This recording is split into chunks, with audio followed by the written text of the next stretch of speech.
No último vídeo eu tinha falado a respeito de títulos irresistíveis. Se você ainda não assistiu esse vídeo para aprender a fazer bons títulos, confira o link que está aqui na descrição. Hoje eu vou falar a respeito de artigos e o conteúdo que vai dentro dos artigos. Como a gente já falou de título, essa seção a gente pode pular e vamos falar do seu texto, coisas que você deve ter cuidado e elementos que você pode utilizar para criar um texto melhor e que chame mais atenção, que retenha o seu público. Bora lá!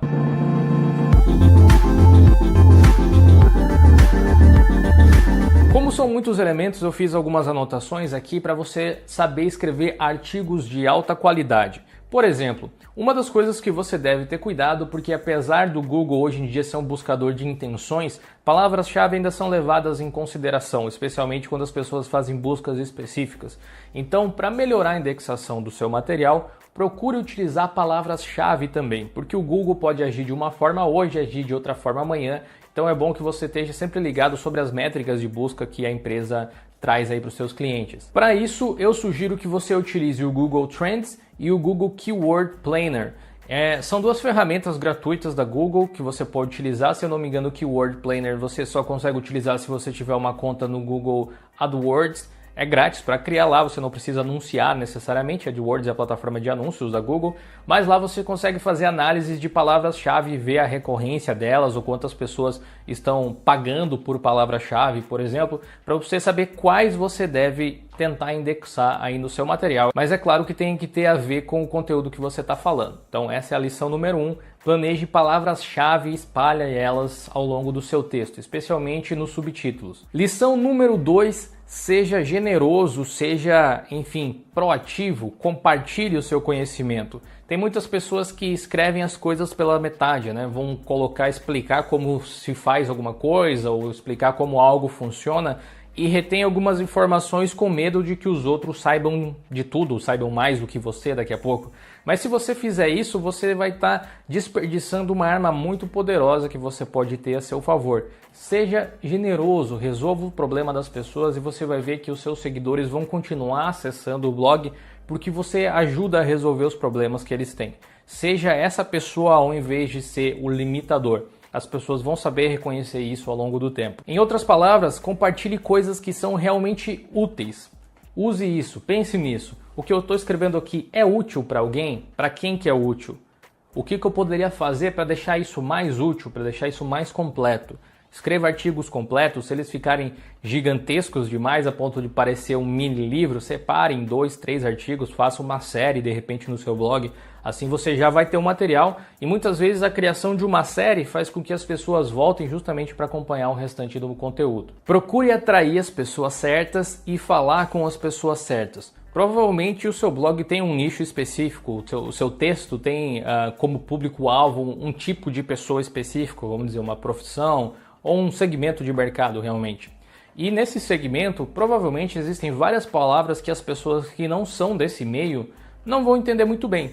Então, se você está escrevendo um texto para atrair pessoas para conhecer o seu material, pessoas que, quem sabe, ainda não são desse segmento que você está querendo atender, desse nicho, você precisa usar palavras diferentes ou explicar as palavras que têm um contexto mais técnico.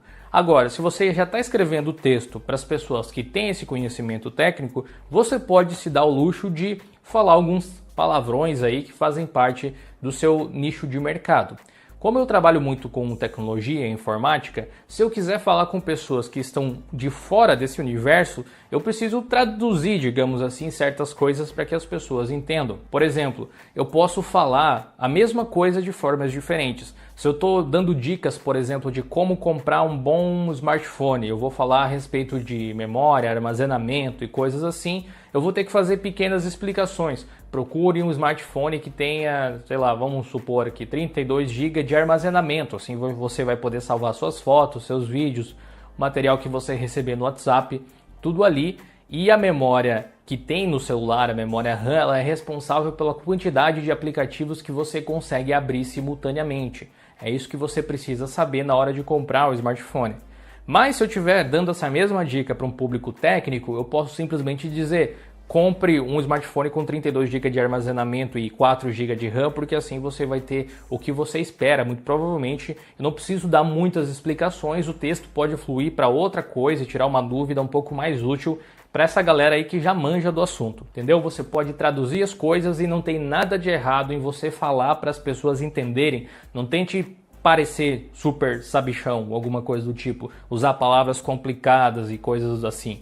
Você vai, inclusive, provavelmente ser reconhecido justamente por ser a pessoa que facilita o conhecimento dos outros e não que dificulta. Pense nisso. Você já fez redação alguma vez? Para você fazer um artigo em um blog, existe uma certa estrutura. Você pode fazer de diversas formas diferentes, obviamente, não existe uma regra.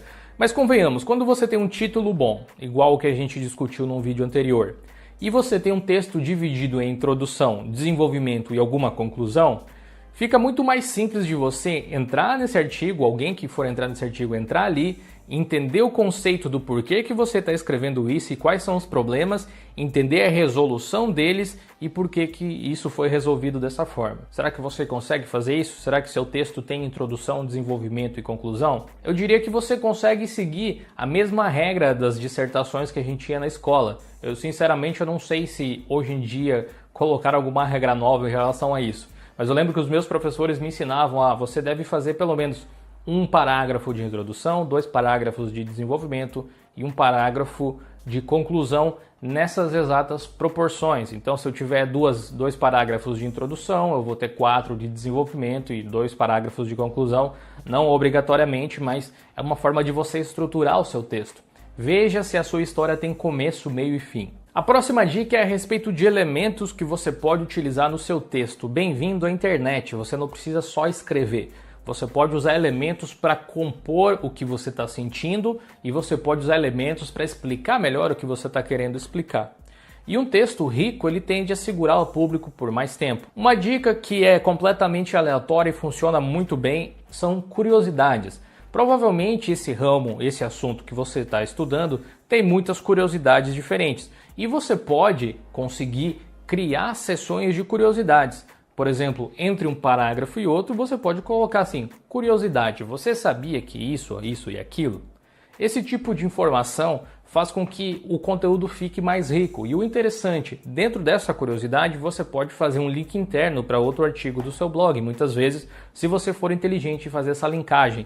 Isso é muito importante para aspectos de SEO. Aqui eu estou falando de produção textual de qualidade e não exatamente para mecanismos de busca, apesar de eu ter falado das palavras-chave lá no início, certo? Então, link building também é uma coisa muito importante, especialmente quando os links são internos. E considere, então, nessa questão aí de deixar o seu texto um pouco melhor, incluir imagens, obviamente. Não precisa ser só texto, imagens, GIFs, hoje em dia, emojis para você demonstrar alguma emoção em alguma parte, ao invés de escrever RS, KKK, como eu já vi muita gente fazer, se o seu texto é mais descontraído, coloque um emoji ali no lugar, fica mais bonito, demonstra melhor o seu sentimento, porque pense que para muita gente RS é Rio Grande do Sul, Rio Grande do Sul, Rio Grande do Sul. Eu muitas vezes olhava o pessoal escrever RS, como não era do meu hábito fazer isso, e lia como a sigla do estado, né? Use vídeos também. Se você não tem um canal no YouTube, pode ser uma boa hora para você começar. Ou vídeos no Instagram, ou vídeos no Facebook. Você pode incorporar esses vídeos no seu artigo e tornar ele ainda mais completo. Já pensou que maneiro?